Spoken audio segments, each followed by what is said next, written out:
Alternative Digitalk. Real issues, real talk.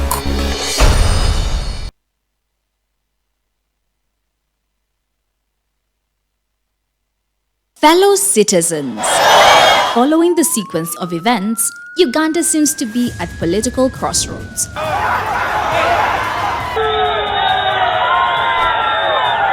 I'm not a servant of anybody. Madam, I know the law.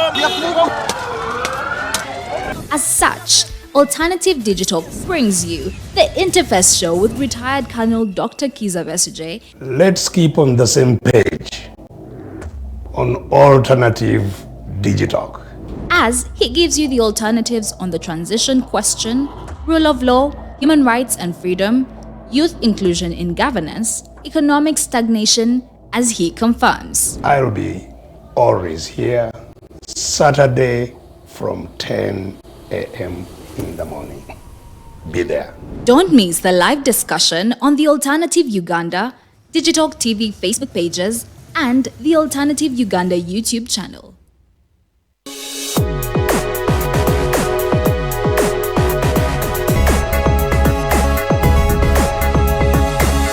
The Alternative Digitalk. Real issues, real talk.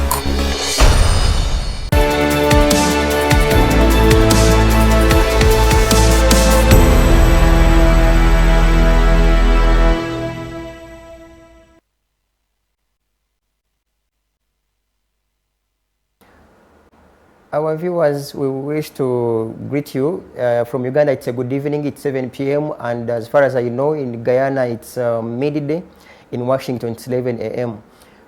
We are privileged to have with us Honorable Member of Parliament and by the names of Aubrey Norton. But before we dig deep rather into our discussion today, definitely we are streaming live from our social media pages. That's the Alternative Uganda, and from Uganda in particular as a country found in East Africa and Africa as a continent. We had to have this show so that we can have Afro-Caribbean links, so that we can share experiences, what is happening in the Caribbean countries and also what is happening in Africa. My co-host should be in position to introduce himself, and then we shall proceed to Honorable. A very good evening, good morning, and good afternoon, depending on where you're watching us from. Ladies and gentlemen, my name is Roger Sturiabwe, and I have the privilege today to be in discussion with Mr. Norman Tumibise and the good Honorable and the Leader of the Opposition in the country of Guyana, in the Caribbean country. It is good to connect today, and I think it is time to have the Honorable say hello to our viewers and introduce himself just a bit about himself. Honorable. Honorable, back to you so that you can introduce yourself to our viewers. Well, let me say hello. I'm happy to be on this program. I do believe there is a need for a link between Africa and the Caribbean, and I'm glad that this medium is one that is being utilized to link Africa and the Caribbean, as we have natural and other linkages.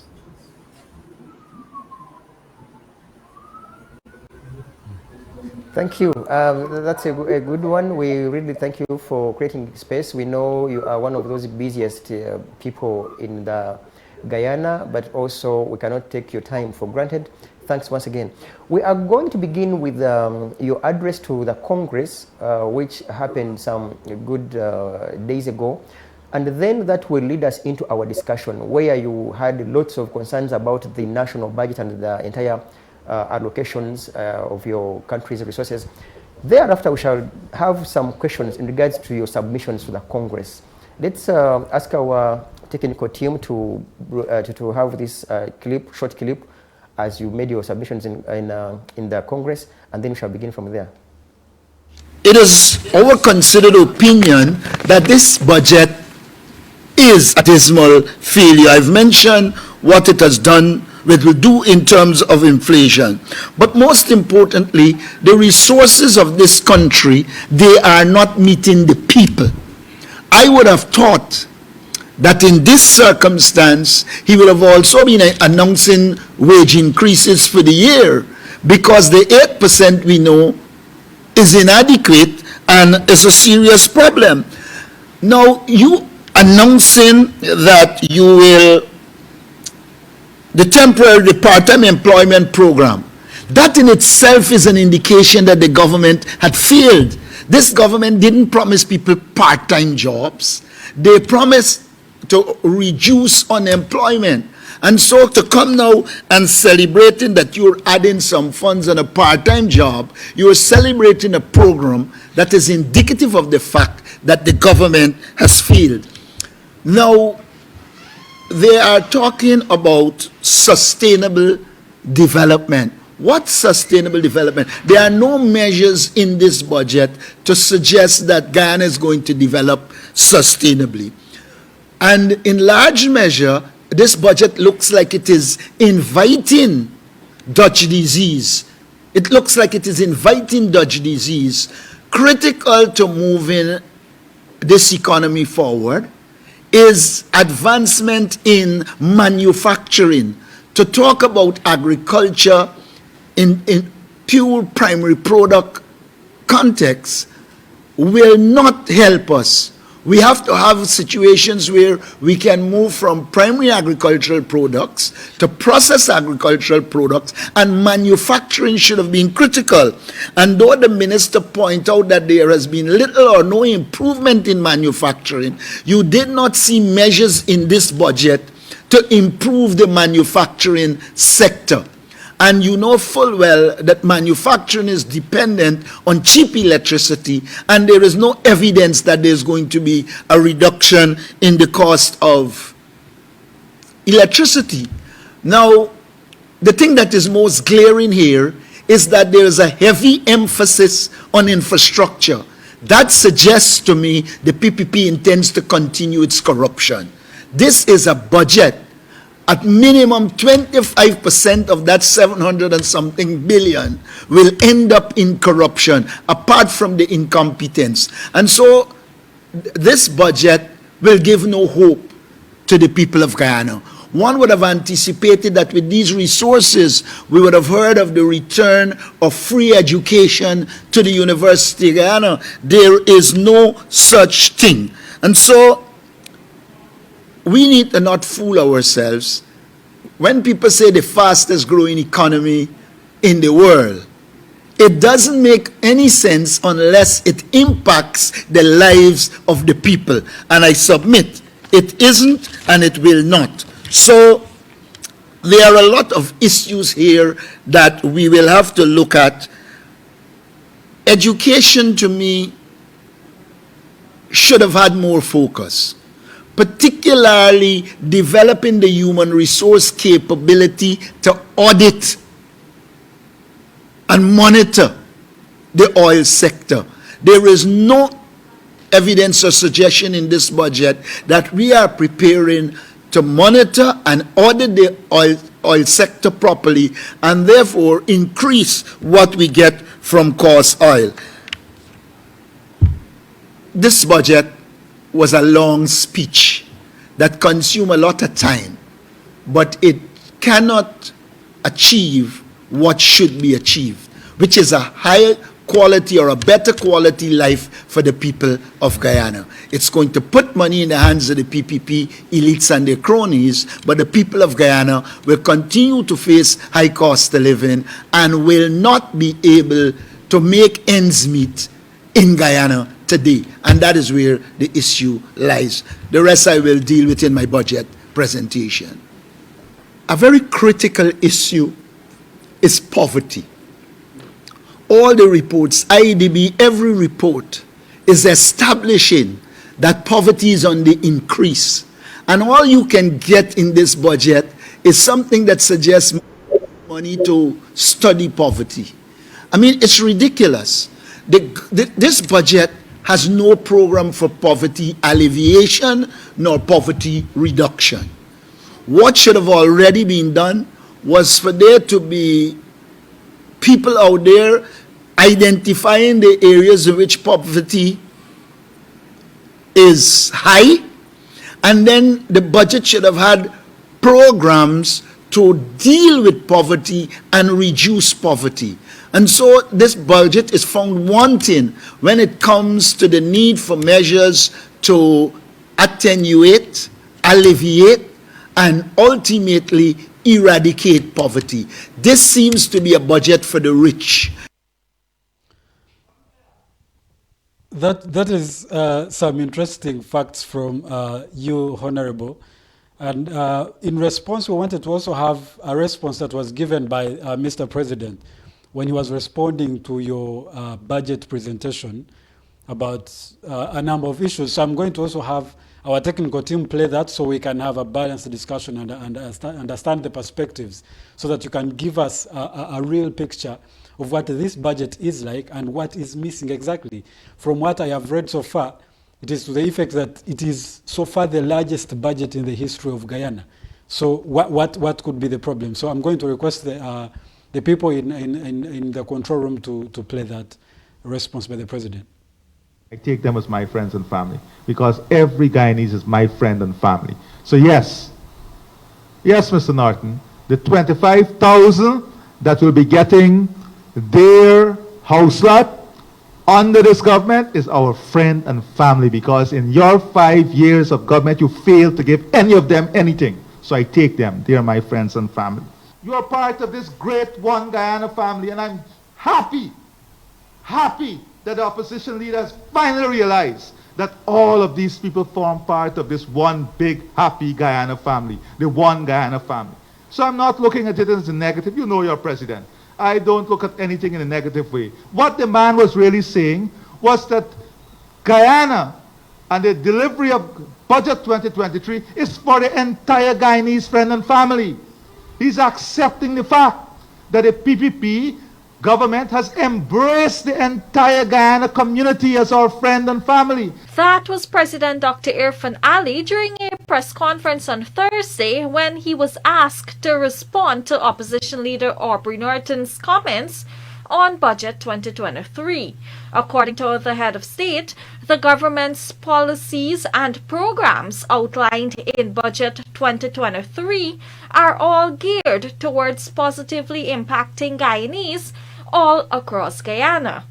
The movement of the threshold from 75,000 to 85,000 that will benefit tens of thousands of Guyanese, they are my friends and family. I love them. Do not claim them as your friends and family. You said that they are our friends and family, so they are my friends and family. Let's go on. The Because We Care grant that will benefit 214,000 school children, 214,000 families, they are my friends and family. I love you guys. You are my friends and family. The thousands of consumers who will benefit as a result of the reduction in the freight costs, you are our friends and family. Yes. Yes, Mr. Norton, they are our friends and family. Every Guyanese is part of our family and friends.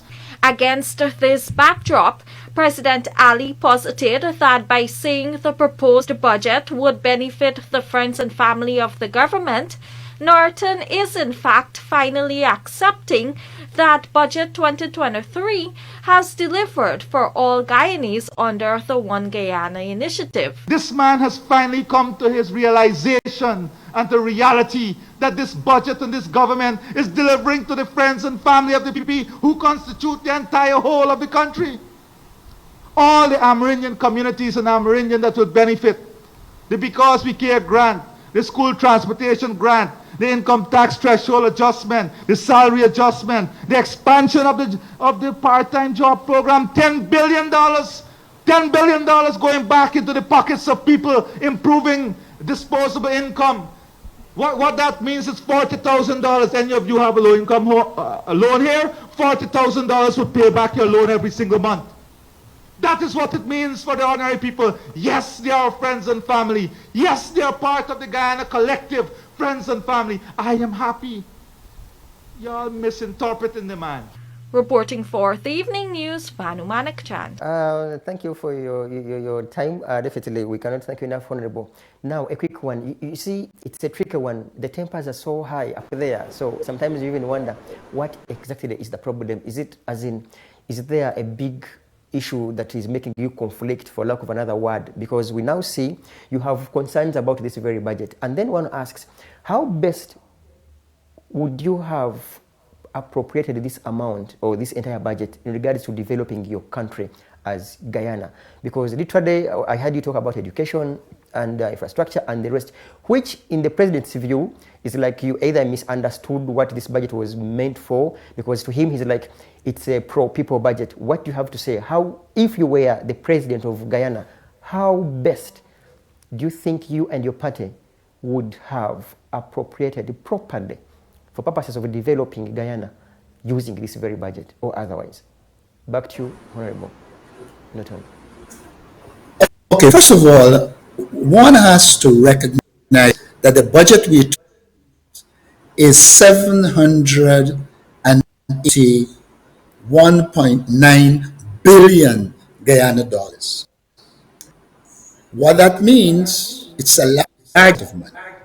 If you decide that $2 billion for, or this is $5 billion for relief for the people of Guyana, that is below 1% of the budget.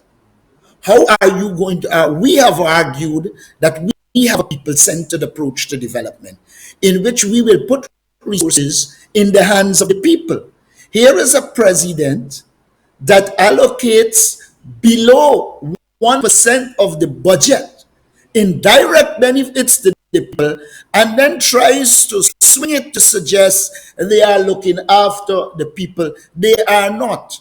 When we say that this budget is for the friends, families, and favorites of the PPP, is that little elite that through construction and infrastructure will carry away just around 50% of jet.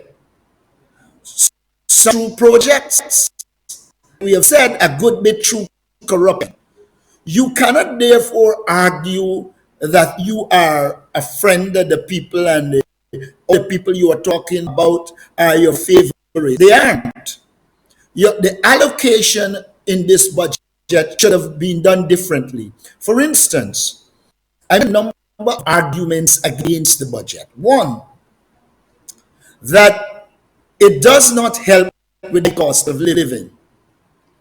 And when I allocate the resources, a larger percentage would have been allocated to people directly in terms of cost of living. For instance, Guyana had free education. Didn't stop it. If it had returned free education to university, etc., that will impact the society, the wider society, in a positive way. We also said that there are a lot of students who can afford to go to the university. Even if you give them free education, they need resources to travel, etc. We were allocated resources for them to travel. We believe that in a direct way, we need to improve the lives of our people. Let us understand that people need direct inputs so that they can benefit from it. What government is arguing is that it will fuel inflation. Our approach, our people-centered approach, as I outlined in my budget speech, we gave a number of measures that will increase production, bring down the cost to fight inflation. One of the arguments we have against this budget is that it has little or no measures to fight inflation. And even the little money they are talking about putting in some regard will be in trouble because they have no anti-inflationary measures. So it is not just a question of putting money in the hands of the people. One has to simultaneously develop measures which I've outlined in my budget speech that will contribute to increase production, bringing down the cost of goods, reducing inflation. So while we are advocating for resources to go to our people, we are not advocating it in a vacuum. We are advocating it with an anti-inflationary policy so that the real income of our people will go up. What has happened is the resources that were provided, they are little, apart from being little, they are done with no anti-inflationary measures, and therefore inflation will eat out the real income of the people. And that is the critical question that the government fails to deal with. We have also said that one of the most critical issues is poverty. And therefore, in my budget presentation, I outline a number of measures that should be taken to combat poverty. I said, first of all, we need to conduct a national poverty survey to understand poverty in Ghana and then target it. We suggested in the presentation that we need to educate those in poverty in financial literacy and small business management and give them the resources to become involved in small businesses so that they can contribute to their own development. We felt more, the president had promised 20% budget will go to education.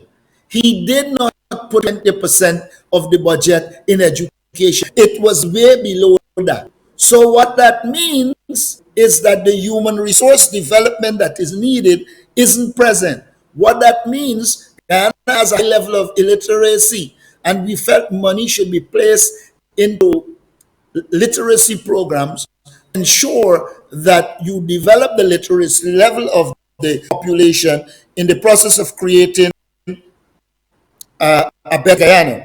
We propose develop projects in impoverished community to lift them out of poverty, using job creation and the promotion of micro and small businesses. Nothing like that is occurring. And even when the president talks about this $40,000, he is going on like if it is 40,000 added to people's income. These are people who have no income. The government gives a part-time job of 10 days a month for the 40,000, so the people have got to eke out their existence from that 40,000. But anybody listening to him at a distance would believe it is 40,000 on their salaries. These are not people that are getting a salary. And the people that are getting a salary, the increase is way below anything like 40,000. At maximum, it's going to be about $7,000. The increase in public assistance is 2,000 Guyana dollars, which is negligible. And so what the government is seeking to do is to really spin the reality to make it look like a positive. The budget has no measures to deal with poverty. It has no measures to cushion the cost of living. And worse yet, it has no anti-inflationary measures. The budget focuses on infrastructure development and not in a structured way. It is discriminatory in nature. It's in a lot of the communities that are controlled by the People's Progressive Party, which is dominated by one ethnic group in Guyana. That is why we say the government is incompetent, it's corrupt, and it's divisive. Honorable, I have this for you, and I want you to clear these two questions before I cross to my co-host. First of all, I want to believe that just like Uganda is here in Africa, that a parliament constitutes of both opposition and the government. But in particular here, I want to talk about the National Budget Committee, which I want to suppose that every parliament or Congress must have both. For instance, in our country here, when the government is making a budget, there is a parliamentary committee in charge of that in particular, where the opposition forwards its suggestions as they make the entire budget. Is it the same formula that you have in Guyana, that perhaps your ideas should have appeared and featured into the national budget ideas when the committee was sitting, so that your ideas were incorporated with the national budget? If no, what could have caused the drop of your ideas if you had some before this budget was approved? Well, first of all, Guyana is not a democracy, though the government parades as if they are democratic. There is no mechanism for budget in Guyana. More importantly, previously you would have had some amount of consulting the opposition. There is no consultation with the opposition. The government has 51% in the parliament, and they operate. They basically say, you can have your say and we will have our way. There is no conversation on the budget to get inputs from the opposition. In fact, the keys that we would have made were done in the public domain. Also remember, in Guyana, opposition has no access to state media. The government dominates state media and deprives the opposition of access to what should be the people's media. And so one of the things people in Africa must understand is that when you're talking about Guyana, you're not talking about a democracy. You're talking about a government that believes in domination and control. And every day the government eats away at whatever semblance of democracy exists. Only recently the government refused to engage one of the African Guyanese communities, Mocha, and demolish the buildings of people in a very arbitrary, arrogant way. And they still continue after that to talk about one Guyana. How do you create one Guyana? When you are deliberately destroying and marginalizing the African Guyanese with the hope of giving a few African Guyanese pittance, and then argue that there is one Guyana. If you look at the budgetary allocations, you will recognize that the communities that are won by us, the AFC or the PA is a part, there are little or no allocation to them. The chairman of Region 10, a region we would have won, pointed out clearly that they refuse many of the proposals and they marginalize the region. So when one is talking about Guyana, one has to recognize that Guyana is not a democratic society. What the government does is it practices dictatorship, but it speaks as if there's a democracy.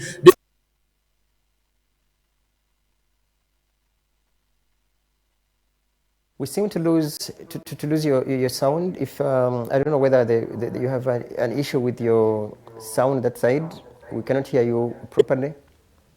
Government.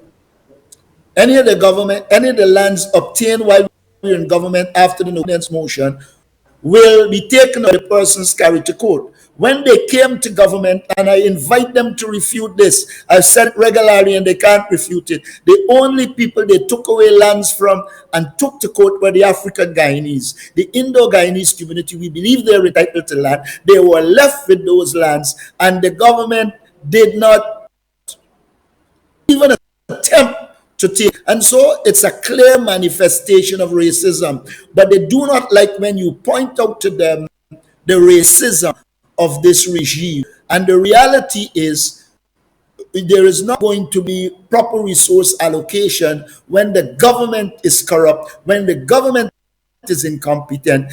It complements that with racism. And that is where we stand in Guyana. Segment, I want to give you this question before I cross to my co-host. You seem to have suggested that the previous budget, which you were opposed to, most of the resources were put into infrastructure. I want to use an example of our country here in Uganda. Every when the opposition, like you, have issues with the budget allocations to the infrastructure, the president of our country here in Uganda always says we must have good roads so that his farmers, as he calls them, can transport their goods from the villages to markets. Don't you think, in your view, rather in the president's view, that the reason for which they allocated lots of resources towards infrastructure was to perhaps enable the Guyanese people to be in position to have good roads and maybe good railway transport to transport their goods from their localities to perhaps any available markets? Now, we agree that the need for infrastructure. What we are against is the discriminatory way in which it is done. For instance, regions is a PPP stronghold. Last year, 282 roads to be done. 282 hole in 10 Linden. They did not identify 50 roads. The problem we have is not just infrastructure development, is the inequitable nature of it. In my budget presentation, I made a pronouncement that we need to build roads to link all 10 regions. That will open lands in all regions and contribute infrastructure. But the government doesn't want to do that, because when they do that, they cannot put resources in selective regions. They will have to put it across the country. And that is where the problem lies. And it is not a question of roads, bridges. It is also substandard work that was done. Our Shadow Minister Public Works pointed out in the debate that we did roads at less than 50% of the cost of what they are in roads at. And when you see the cost for roads and bridges, you know it's a recipe for corruption. So we believe it should be infrastructure. We believe it will be quality, and we believe corruption should be reduced. But we're also saying that the basis of development is human resource, and therefore more resources need to be placed in human resource development. I pointed out there was no survey done to determine which areas of the economy we need training, and the government claims to be training, but training for what? If you're doing things without a plan, then we might very well end up doing what you normally do, train people, and then there are no jobs for them. So what we are stressing is the balance between infrastructural development and human resource development. We cannot support the situation where you're putting money into roads, etc. Mind you, 90% of these contracts or more in infrastructure go to one ethnic group. That also is an issue, because what you're doing is empowering one ethnic group and at the same time impoverishing another ethnic group. And the person can be asked that directly, what percentage of contracts go to Afro-Guyanese, and you will see it will not arrive anywhere close to 10%. In a country in which 29.5% of the population is African-Guyanese, in which 35 is Indo-Guyanese, about 13 to 16% indigenous people. And even indigenous people in Guyana are not being prepared to get contracts. I mentioned that in presentation. And so you have to take people from the coast, PPPs, carry them to the interior to do these contracts, while the people who live in those localities are deprived of developing themselves to be able to undertake contracts. The problem also is the absence of equity, a clear case of inequity in the society. Honorable, I would want to cross to my co-host, and so that he can also give you some of the questions that he has. In particular, yes, Rogers, you could ask him. There are not very many questions, but I wanted a bit of clarity. You have the education sector that was allocated, I think, about 94.4 billion Guyanese dollars, and you had 14% property, is it property tax, VAT, on the property, residential properties waived, literally removed, which meant that people could now afford to own homes more than mortgages. I don't understand. I want you to draw a good picture for us. How better should that have been? And also looking back at the time when you were in government, which is the previous government before this one came in force, I want you to also throw a picture on how you approached the issue of education and how you think this one is different, or how bad this one is doing compared to the one you were a part of. First of all, it's a fact. Move VAT from 16% to 14% was our government. But the PPP talks as if they were the person that did it. They didn't. That's the first point need to be made. Secondly, I want to say to you, the government had promised, the president went to the United Nations and promised that 20% of the budget will go towards education.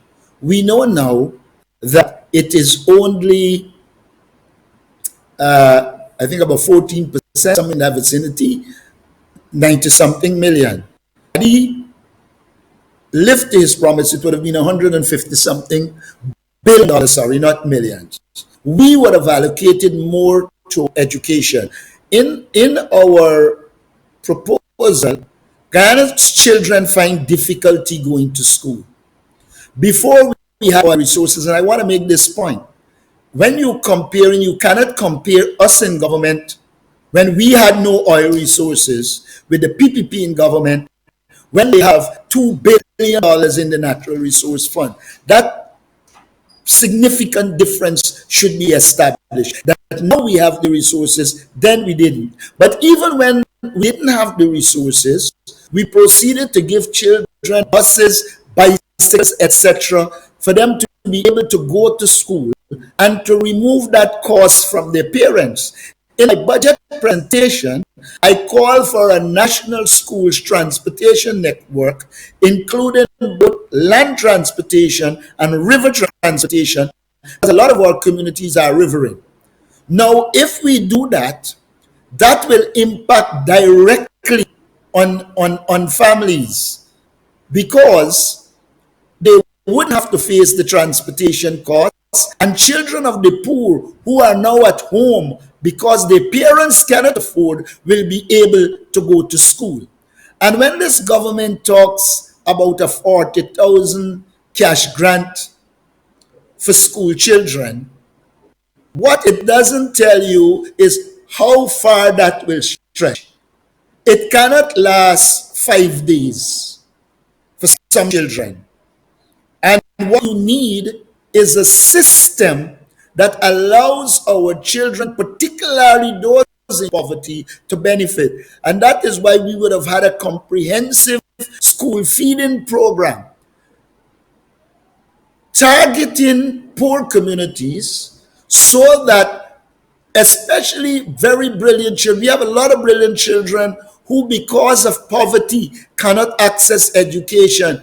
And if we can feed them, if we can give them transportation to school and take care of their basic needs, especially the children of the unemployed, because we have a large percentage of unemployed, then that reallocation of resources will contribute not only to them going to school, but also being able to achieve the educational levels they need to achieve.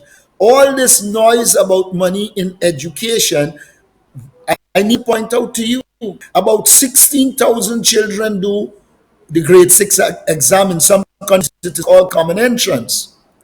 And then by the time they arrive at high school, only about 5,000 of those children will get 5 CXC with math and English. In your case, it might be GC, I don't know what it is called, but it is the end of high school exam. What that means is about 10,000 children or more do not matriculate, and therefore are not equipped to get a job or equipped to go on to higher education.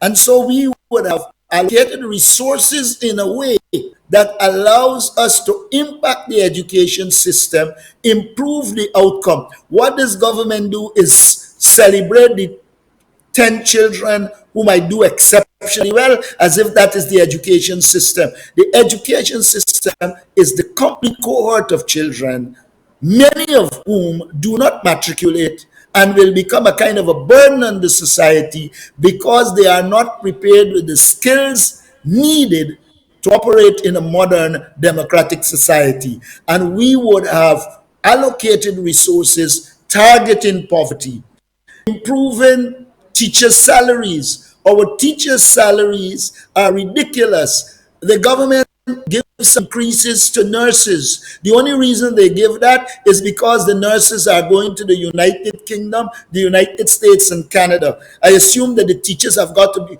begin to go away. so that they can increase it. There is no structured approach to improving the lives of our teachers, our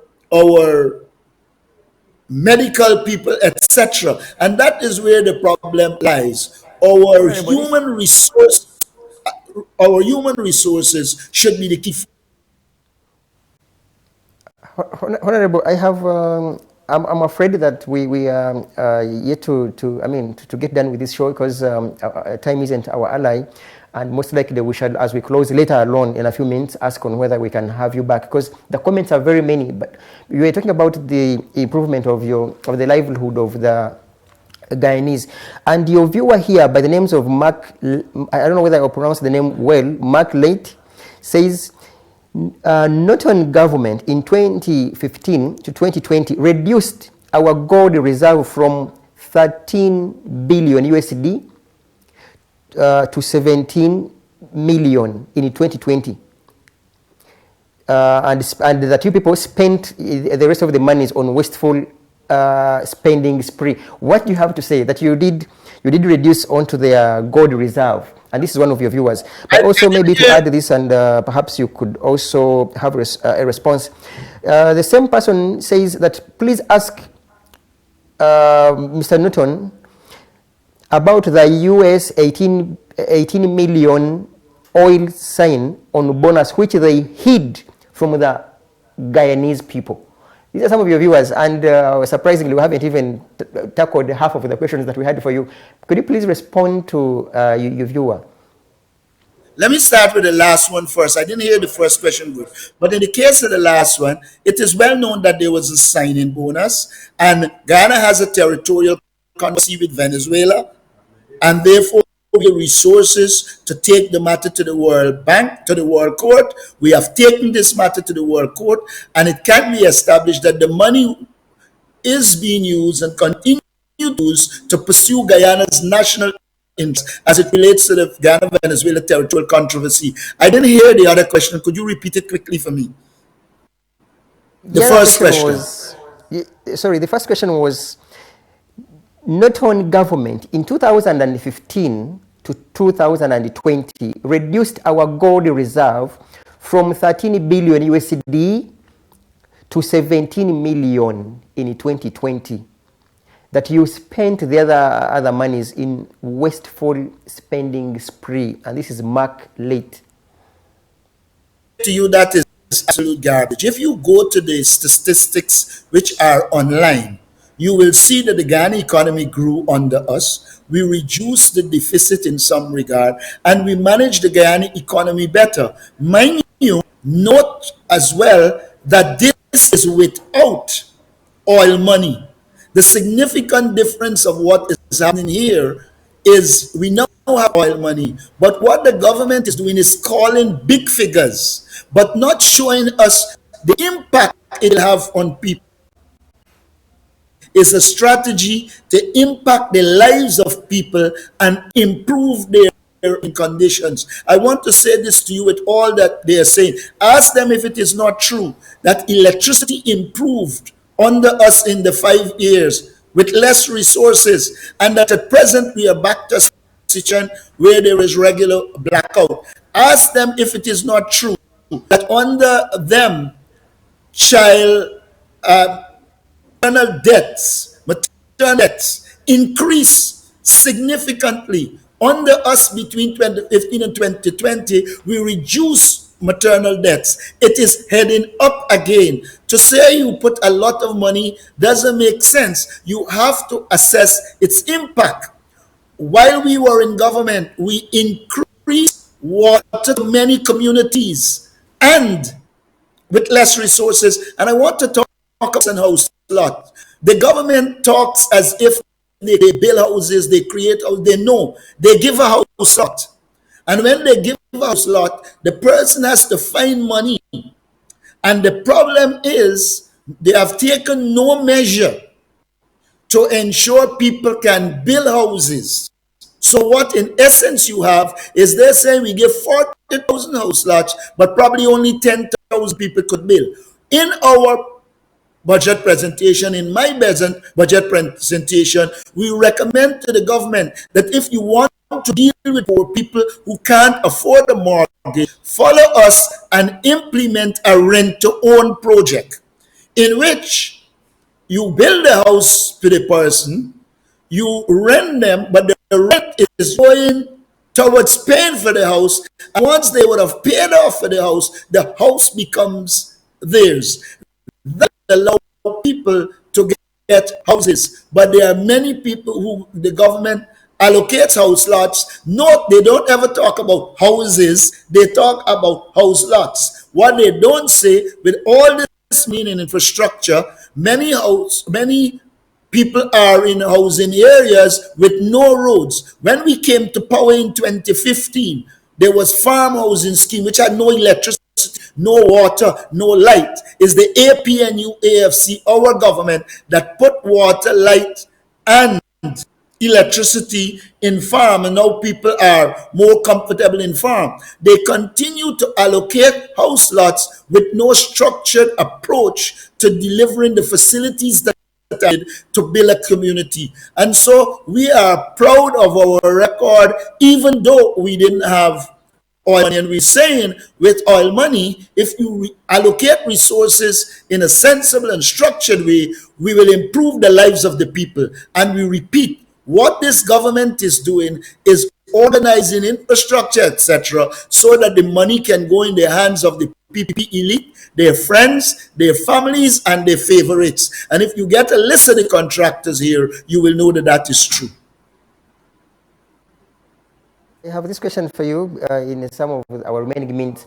One of the viewers was wondering about your comment in regards to whether or not you want to participate in the forthcoming elections of local government, because some voices saying that the voters register seems to be fraudulent. So are you willing with your party to participate in the local government elections that are likely to take place this year? This issue is not a black and white issue. It has gray in between. Let me say this to you. The voters list is bloated. Ghana has a population of 750,000.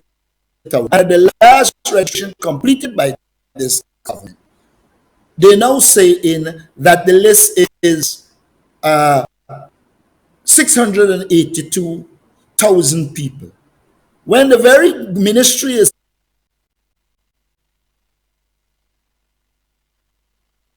in a country of 750,000 people, in which school children are 250,000, but the list is 682,000. That in itself is a problem. But the issue is this: what the government is hoping to do.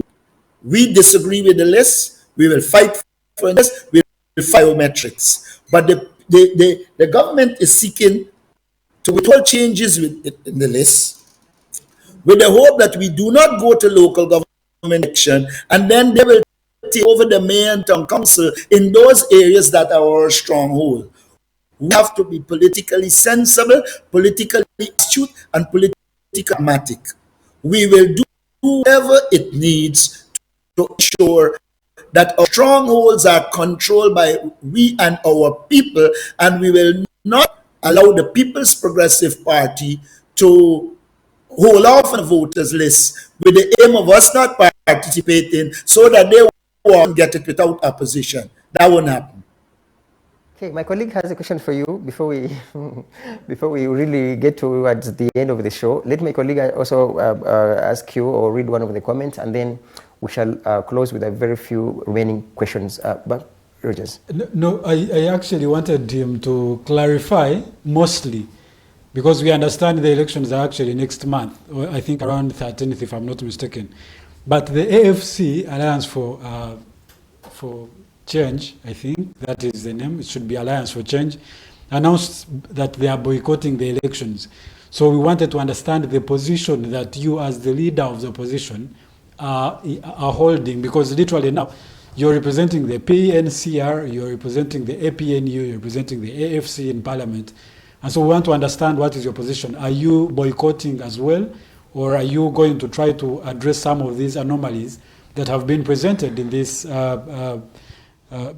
election and ballot padding?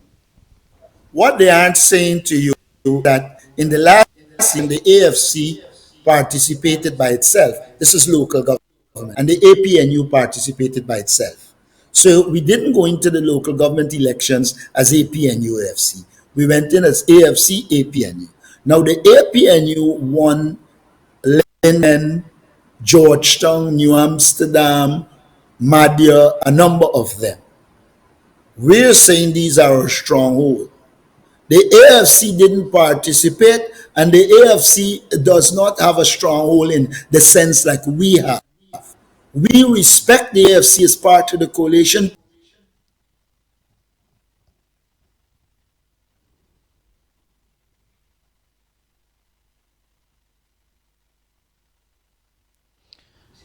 Okay, we seem to be losing you a little bit, but I think as we conclude, because time seems to be against us, I want you to comment a little bit about the issues in your own party.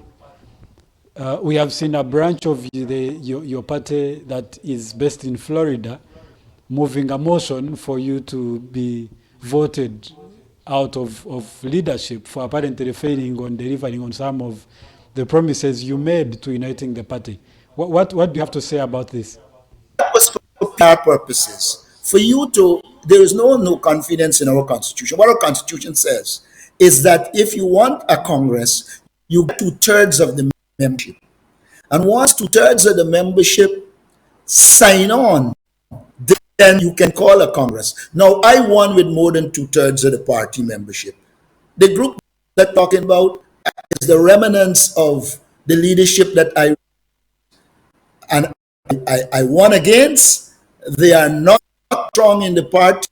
We continue the confidence of the party, and we will move on. And don't worry with these PR stunts that cannot achieve anything in our party. Lots of other comments. I don't know. There are so many. Chairman and the treasurer of that group said, look, we didn't participate in no confidence motion, so it is not even legitimate. Yeah, I don't know whether you hear me or hear us. It's like we kind of lose you every some few seconds. But there are some other concerns here, that there is inadequate technical training institutions for a weak academic students. I do not know what you have to say about such institutions, on whether or not it's an issue with the Ministry of Education. But also there is Miranda Brown, who says the 5 Bs, prog, boats, buses, breakfast, bicycles, books was political disaster of corruption. The breakfast program was poorly implemented. The buses program could not have been of corruption, because it's not state resources that produce those buses. It was people contributing and donating, and the buses were given to the children of the school. So it wasn't a case for purchasing buses with the government money. So anybody said it's corruption, it's just being dishonest. That's the first thing. The pilot project for nutrition, like any pilot project, it had its positive, it had its negative. Were we in government, we were going to do the analysis and improve on it, because it was we were trying something which we think is needed, and the pilot project would have given us information that we can utilize to make it much better. And like I said to you, I'm prepared to come again. So don't see it as the last. I have rather one or two last questions for you. I know it's not fair for me to ask you to really rate yourself on a scale of 10 as the leader of opposition, and also with your political party. How many marks would you give yourselves in regards to the dreams of your party, but also as the leader of opposition in the Congress? Questions. I missed something in the question. 10. What is the question? On a scale of 10, both you as an individual who leads the opposition in the Congress, but also as a political party, how many marks do you think you have? I mean, you could give yourselves for having achieved the dreams of the citizens that you lead. I like the people to grade me, I grade myself. And what I hear from people is that they are glad the party is in the years since I've been there. The first time in a long time they've seen an active PR program of our party. I just had a meeting with the Guyanese diaspora. Our support in the diaspora has increased. We continue to engage people in our community. For years, our party didn't have an education program. We now have an education program. There are many areas that we have improved as a party. And I think by September of this year, hopefully, there are some other areas we are targeting and we want to achieve certain. And once we do that, I believe the people will continue to rate us high. Okay, my last question before I cross to him and we close the show is to ask, in your submissions you said Guyana is a dictatorship, it's not a democracy. But this very dictatorship you're talking about, you serve therein as the leader of opposition. Have you had a room to dialogue so that you can intermarry the ideas of the opposition which you lead and also the government so that you can move forward as a country and in harmony? I mean, has there been a room for you people to dialogue and perhaps share ideas on how best you can move Guyana as a country? Because if you look at the human rights violations, the other time when we hosted Mr. Rickford back, we had lots of videos of brutality, beatings, evictions. So have you people had a room to dialogue between government and the opposition for purposes of developing that noble country? We would like to develop good relations with the government, but the government has to first of all strip itself of the discrimination against our constituency. And this is not only the African Guyanese, even Indo-Guyanese who are supportive of this party, Amazon indigenous people who are supportive of this party, feel the blunt of government dictatorial behavior. And like I said, it is well known that I refuse to shake the president's hand because I believe a shake hand must be an indication that there are cordial relationships emerging. And since there is no such relationship because the government is dictatorial and the government is failing to deliver as a government of all people, then I think there are some basic things need to be done before we can actually talk about dialoguing, etc. And foremost among them is to end the discrimination, the political and ethnic discrimination against our members, supporters, and Guyanese who are close to the PNU, AFC, and to begin to restore some semblance of democracy. At present, the police force is politicized and is controlled and directed totally by the government to take anti-opposition actions.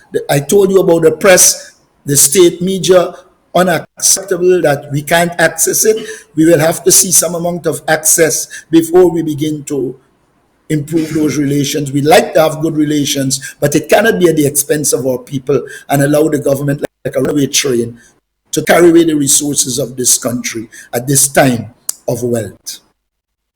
Precisely, what did you do right that made you lose the previous elections? Because you said the government has 51% and you guys have 49%. Precisely. And then we shall definitely cross to my colleague and then we close the show. Precisely, what didn't you do right that made you lose this, the other remaining? Probably one of the things we didn't do right was our foreign policy didn't allow us to influence the Trump administration at the time.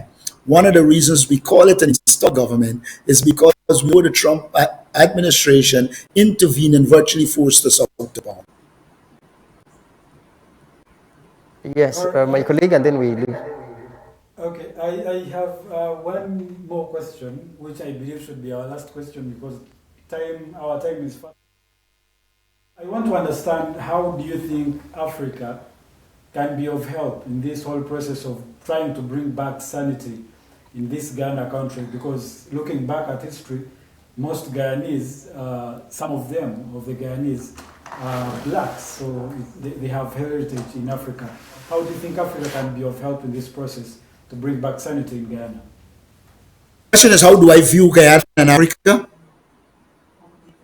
Is that the question? Yes, how do you think Africa can help in this process to bring back how sanity in Africa Guyana? can help?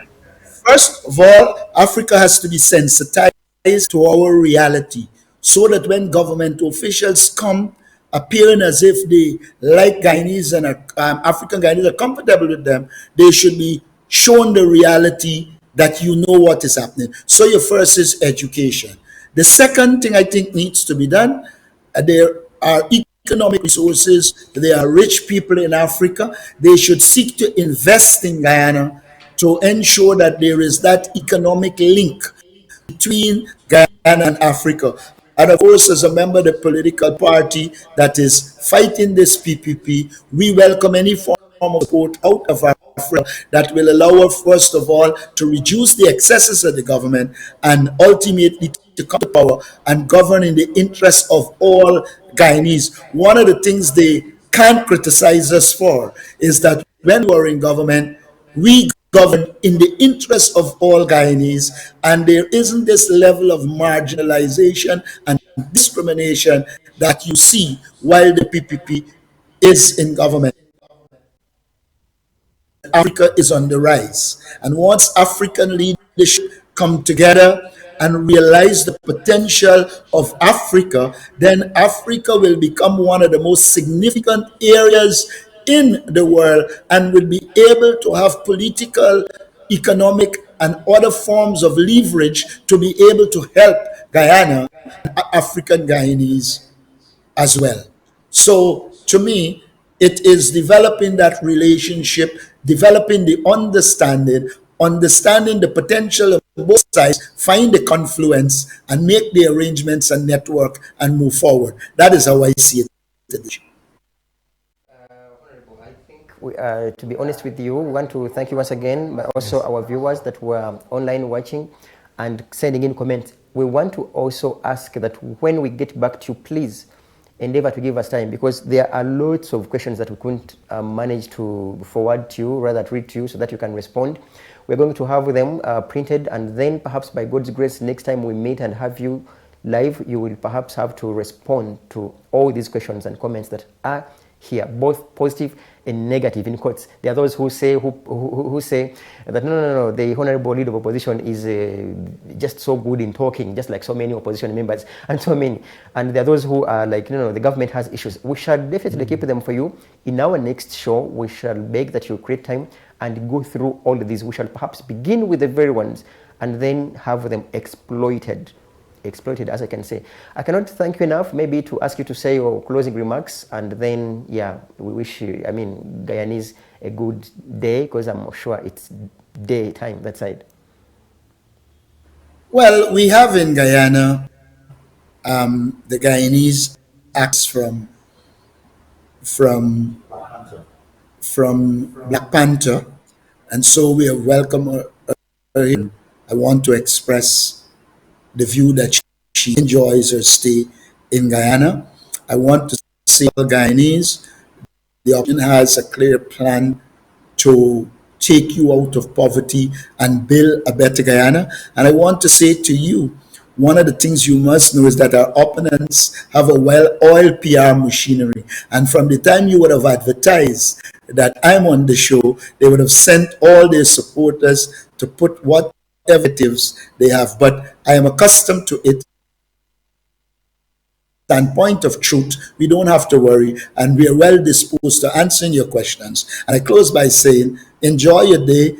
All the people who are listening, wherever you are, enjoy your day, and I'm well disposed to come back and spend time with you. I do not shy away from questions to the press, like our president, who has not held one press conference since he is president of Guyana.